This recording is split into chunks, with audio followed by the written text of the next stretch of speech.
Hai Nakama Squad, kembali lagi bersama Nakama Aquatics. Ceratodus hidup di awal zaman Triasik, sekitar 252 juta tahun yang lalu. Ceratodus memang udah punah karena bentuk yang ditemukan hanya berupa fosilnya saja. Tapi siapa yang tahu kalau genus ikan tersebut punya keturunan yang masih hidup sampai detik ini? Dunia ikan memang aneh. Nggak semua ikan dikaruniai kemampuan yang sama. Ada beberapa jenis ikan yang punya kekuatan lebih layaknya manusia super karena mereka bisa melakukan sesuatu yang nggak bisa dilakukan sama ikan lain. Contoh paling nyata adalah keberadaan langfish. Bentuknya mirip belut dan tinggalnya di Afrika dan Amerika Selatan.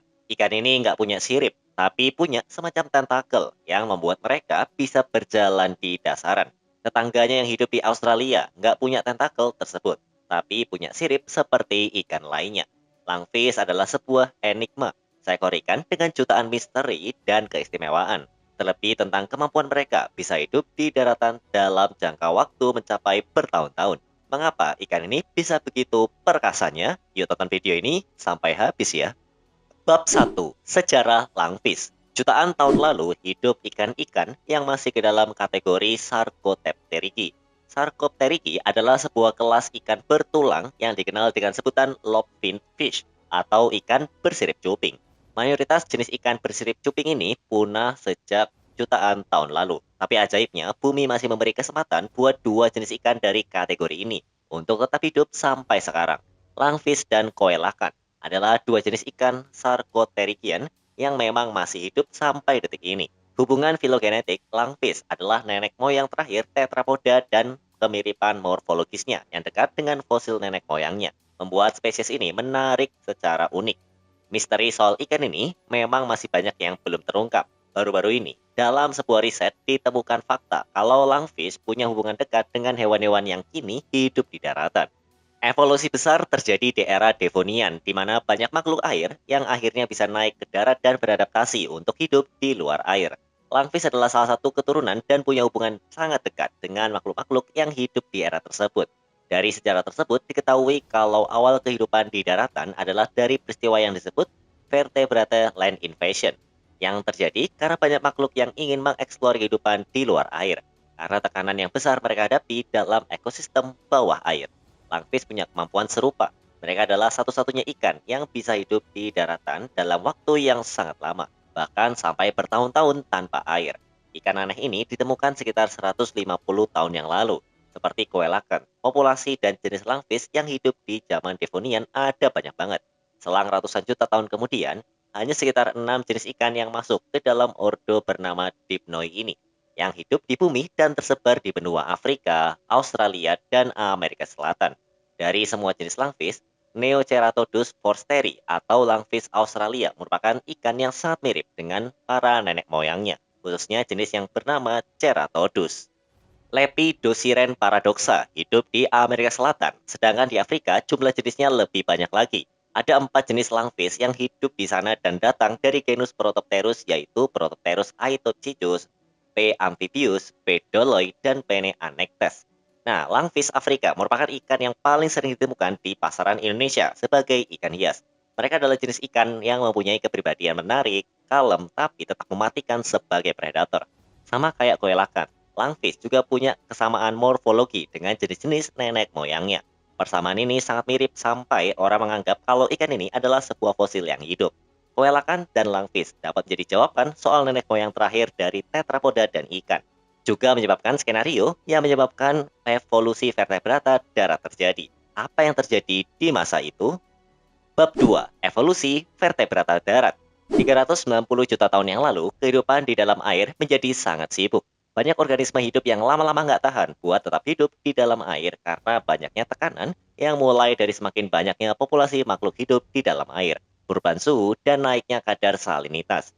Buat bertahan hidup, mereka akhirnya memilih sebuah cara yang agak nggak mainstream, gila, dan tentunya di luar nalar. Makhluk-makhluk vertebrata ini memilih buat keluar dari air dan hidup di darat. Teori dari Joseph Barrell, seorang geologis asal Amerika Serikat, menyatakan kalau banyaknya kekeringan yang terjadi di era Devonian membuat lahan yang tadinya digenangi oleh air yang banyak akhirnya mengering. Karena lama-lama jumlah air semakin tipis, makhluk-makhluk ini keluar dari dalam air buat mencari lahan air lainnya buat bertahan hidup. Cara ini juga masih digunakan sama banyak jenis ikan yang hidup di era sekarang seperti ini. Ya, contohnya seperti ikan gabus, atau cana, dan juga langfish. Tapi evolusi ini nggak terjadi dalam waktu singkat. Butuh waktu bertahun-tahun sampai akhirnya makhluk ini bisa hidup damai menjadi hewan darat sepenuhnya. Vertebrata yang pertama kali menginjakan kakinya dari air ke darat adalah tetrapod, atau hewan berkaki empat. Evolusi inilah yang menjadi awal dari kehidupan makhluk hidup di darat. Evolusi ini juga yang akhirnya merubah bumi yang akhirnya memiliki sebuah peradaban.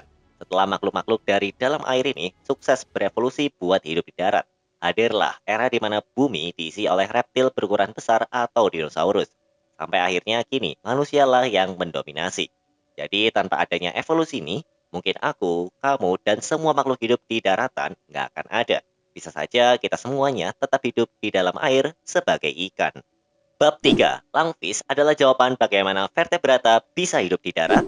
Pada tahun 2021 lalu, peneliti mulai menggelar sebuah penelitian untuk mencari tahu apakah langfish bisa menjawab pertanyaan mengapa evolusi besar tersebut bisa terjadi. Soalnya ikan ini adalah salah dua dari Sarcopterygi yang memang masih hidup di era modern bersama si koelakan.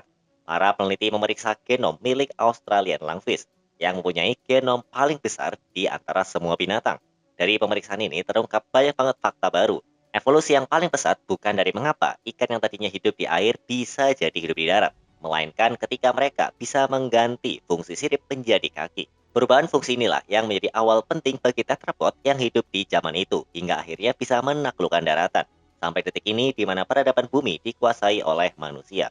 Pengurutan lengkap genom langfish Australia dengan ukuran total 43 miliar nukleotida DNA sekarang memungkinkan buat mengkonfirmasi posisi evolusi utama langfish sebagai kerabat terdekat tetrapoda yang masih hidup.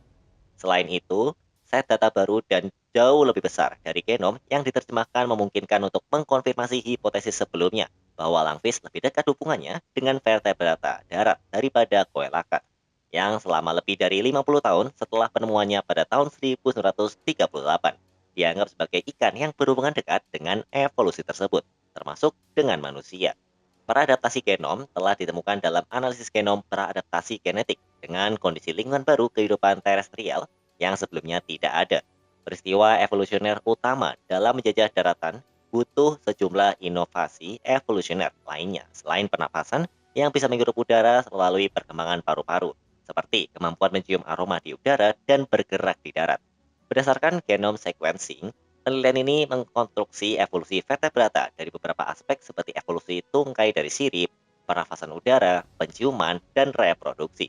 Dengan demikian, embrio pada manusia juga telah memenuhi fungsi ini pada paru-paru langfish. Oleh karena itu, paru-paru langfish dapat ditelusuri secara evolusioner ke asal yang sama dengan paru-paru vertebrata darat, termasuk manusia. Jadi fakta ini bisa menjadi dasar kalau langfish bisa dibilang adalah salah satu nenek moyang vertebrata darat yang masih hidup sampai saat ini.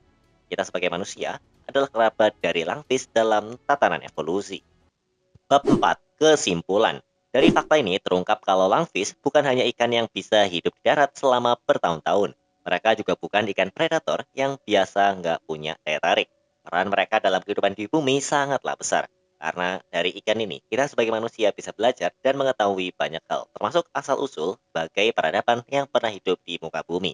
Langfish bukan sekedar ikan dengan segala keajaiban. Mereka adalah salah satu nenek moyang semua makhluk hidup di darat, termasuk manusia. Kalau Sarcopterygi nggak naik ke darat, wajah bumi mungkin akan jadi berbeda. Dan manusia mungkin nggak pernah ada. Bagaimana menurutmu? Tulis di kolom komentar ya. Sampai jumpa di video Nakamatics selanjutnya.